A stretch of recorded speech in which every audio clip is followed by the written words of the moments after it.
Salut à tous, la team OL, Thomas M. Show pour OL Fan TV, la première chaîne consacrée à vous, supporters de l'OL, à vos avis, rien que vous.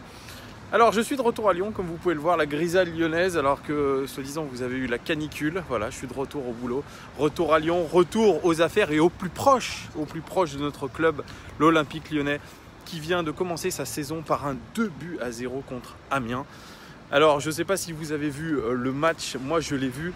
Franchement, je ne me suis pas régalé, surtout quand je vous sors l'interview de Genesio qui nous dit qu'avec l'OL, on n'a pas le droit de s'emmerder, on n'a pas le droit de dire qu'on s'emmerde.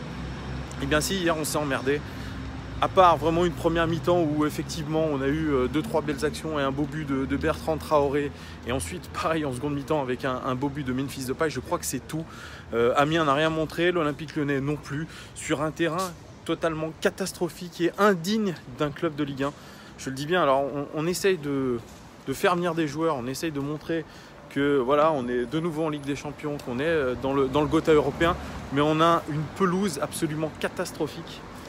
Alors je pense au Paris Saint-Germain qui a recruté un jardinier. Je crois qu'il serait grand temps à l'Olympique Lyonnais qu'on recrute un bon jardinier, ou en tout cas celui qui est présent, où l'équipe de jardiniers n'a pas fait le boulot parce qu'apparemment la pelouse a été plantée pas au bon moment, etc. Donc c'est indigne déjà, ça aurait pu faire beaucoup de blessures et je crois que le jeu en a beaucoup pâti. Et puis il faut parler aussi des conditions météo qui étaient très difficiles. Mais bon, nous sommes au mois d'août, c'est le cas un peu pour tout le monde. Donc il faut faire avec. Voilà les guns, ce que j'ai pensé globalement du match. Alors on va essayer de revenir individuellement sur les prestations de chacun. Alors en partant de Mathieu Gorgelin. Mathieu Gorgelin, moi je l'ai trouvé rassurant sur ce match. On l'a beaucoup taillé, Mathieu, mais on a senti qu'il avait des consignes d'entrée de jeu, de jouer très haut.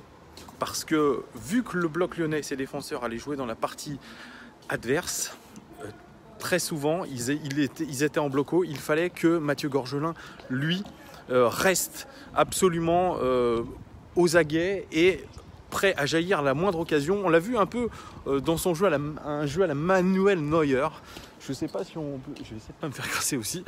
Un jeu où il est sorti, où il a pris des risques balle au pied, où il a aussi tenté des choses sur la relance. On a vu ce râteau, ce geste technique de Marcelo sur Gorgelin, parce que Gorgelin, on n'avait pas l'habitude de le voir aussi haut sur le terrain. Voilà, il a eu des consignes, il a été plutôt bon. Sur les peu nombreuses occasions d'Amiens, il a été là. Mathieu Gorgelin, donc ça on ne peut rien lui enlever. Au niveau de la charnière centrale, Marcelo Morel, moi j'ai trouvé Marcelo bon, je l'ai trouvé, c'était le capitaine d'un soir ou d'un après-midi, c'est le vice-capitaine aussi comme je l'ai dit, et bien je l'ai trouvé plutôt bon. D'ailleurs alors j'ai mes petites fiches, ceux qui ont le meilleur pourcentage de réussite de passe, il y a Marcelo, c'est le premier. Alors c'est un formidable relanceur sur ce match. Vraiment, il a pris des risques à la relance. Il a pris énormément de risques à la relance. Il a essayé vraiment d'aller vers l'avant. Il a essayé de monter le bloc. Et ça, j'ai trouvé ça très, très bien de sa part. Donc vraiment, vraiment bon. Et au niveau de ses dégagements de la tête, il est toujours aussi impérial. 4 dégagements pour lui.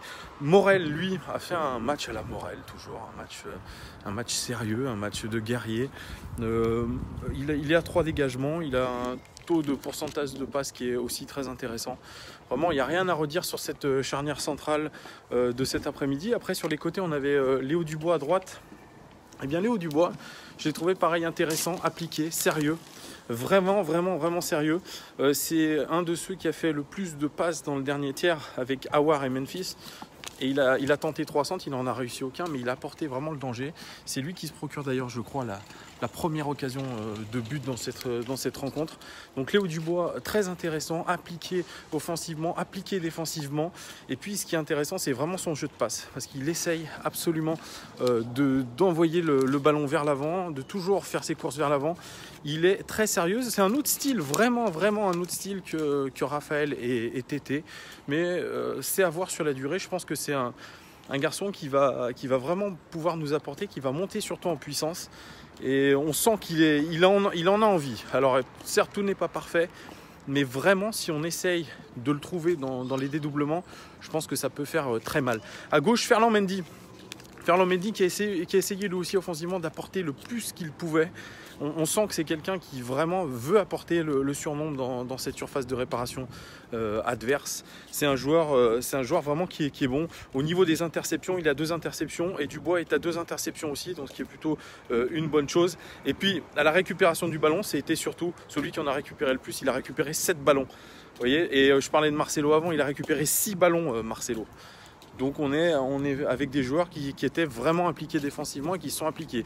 Même si Amiens a eu quelques occasions qui auraient pu d'ailleurs leur permettre d'égaliser.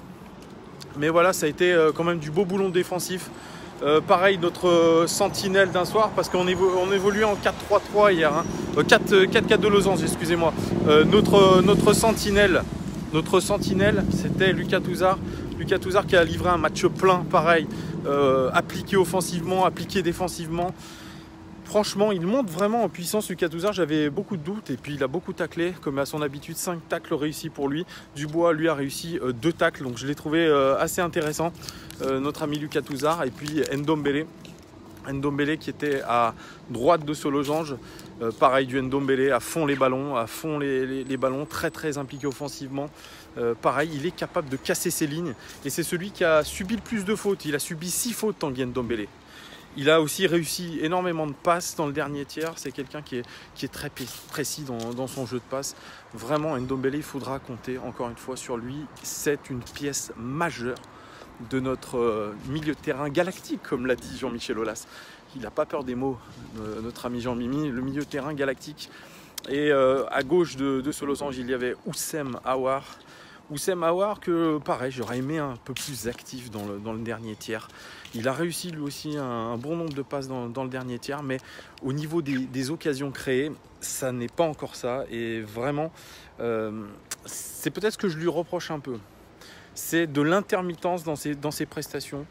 Oussem Aouar, on sent qu'il a du ballon, on sent qu'il est capable de faire de belles passes, de belles ouvertures, mais c'est inconstant et je reste persuadé que son poste n'est pas sur l'aile gauche ou piston gauche ou ce que vous voulez, mais plutôt dans l'axe. C'est là où il est le meilleur. Et puis en meneur de jeu, nous avions Memphis Depay. C'est un rôle qui lui sied à merveille l'an dernier, plus dans l'axe, etc. En étant effectivement un troisième attaquant, eh bien, il a montré tout l'étendue de son talent sur ce match. C'est celui qui a créé le plus d'occasions, 4 occasions créées pour lui. C'est pour moi une belle prestation et surtout ce fabuleux but. Je le dis bien, ce fabuleux but sur coup franc où il a nettoyé la lucarne. On sent que vraiment ça peut être vraiment un facteur X dans la saison de l'Olympique Lyonnais. Donc j'ai vraiment apprécié et défensivement il a été présent parce que je regardais au niveau de la récupération du ballon, il a récupéré 6 ballons.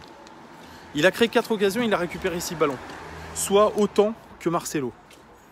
C'est là où je crois que c'est une stat qui est superbe pour lui. Donc oui, je l'ai tapé en disant qu'il était individualiste et qu'il pensait qu'à sa mouille en voulant aller dans un grand club et en ayant pissé sur l'Olympique Lyonnais. Mais il faut reconnaître qu'il a un certain talent et qu'il est capable de faire des choses incroyables. Et il sera, je pense, à suivre cette saison, encore une fois, parce qu'il l'a montré, il peut servir de détonateur dans cette équipe. Et puis notre duo d'attaquants du soir, Mariano et Bertrand Traoré. Mariano que j'ai trouvé insipide, c'est celui qui a fait le plus de fautes dans ce match, 2 fautes.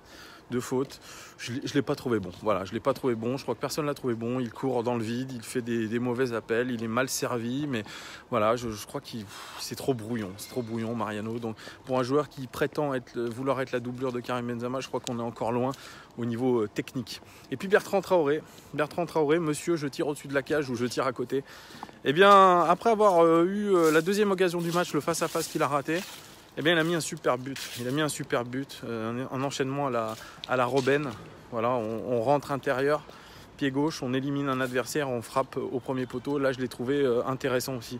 Parce que c'est un joueur, pour moi, c'est l'un des joueurs les plus techniques. Et puis, il est capable de changer de rythme quand il le faut. Après, voilà, ça reste du Bertrand Traoré. Ça doit avoir beaucoup plus de constance et beaucoup plus de calme et de sérénité devant le but. Là, j'espère que ce but l'a délivré, lui a donné un peu plus de confiance Voilà, j'espère que ça va bien se passer cette saison pour lui. Voilà ce que j'en analyse de tous nos joueurs. Alors je ne fais pas référence à la rentrée de Cheikh Diop qui est anecdotique, voilà bien sûr. L'Olympique Lyonnais a bien démarré son championnat, c'est ce qu'on retient. On ne s'est pas éclaté au Groupama Stadium, on n'a pas vu un grand spectacle.